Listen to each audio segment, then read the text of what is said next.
Hi, Juan Pablo here. I'm the church planning resident at Urban Village Church Latiné.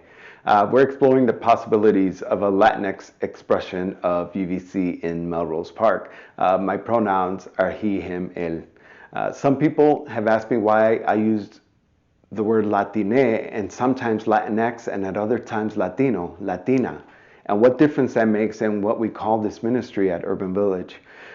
Firstly, or primeramente, the Spanish language classifies nouns as feminine or masculine, meaning that in our language we gender our words, and most nouns ending in the letter O are classified as masculine, while words ending in A are feminine.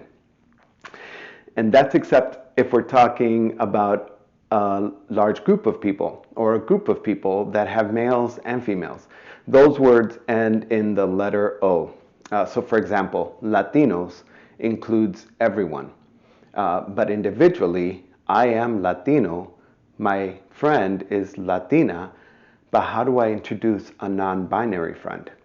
I can't, because Spanish is gendered, which is why people started using the term Latinx. It was a way to be able to use non-binary language when speaking of gender fluid or non-binary folks. You could substitute the vowels O and A with the letter X. So I'm Latino, my friend is Latina, and my other friend is Latinex. So it made a lot of sense. It was a very inclusive language. But here's where it gets tricky. You can't use this method of substituting X's and O's for O's and A's for all the nouns. It would be a linguistic nightmare. We just can't pronounce most words that end in X in the Spanish language. So, for example, the word they in Spanish is ellos. If we substitute the O for an X, then we get ejexix. So imagine doing that for every noun. It's just not easy and it's just not possible. That's where this word Latiné comes in.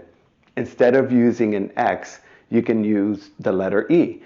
So amigo, amiga, amigue, ellos, ellas, ellas, niño, niña, niñe. This method's easy to use, and it's a more inclusive way of speaking. It is using Latina or Latino wrong? No. Is using Latinx wrong? No, not at all. Let's not be linguistic oppressors to anyone. One of the great things about being Latinx is that we have the ability to use different words that are all in our brain, and we can use them in beautiful ways. But here at Urban Village Latiné, we decided to use that word to describe this ministry. It would be a ministry that not only would have bold followers of Jesus and bring a relevant message to share, but a ministry that is also inclusive. That's why we say we love tacos and Cuban sandwiches. We love café con leche and el submarino. We love hermanos and hermanas and hermanes. Why do we care so much for our trans and non-binary community? Because Jesus cares for the trans community.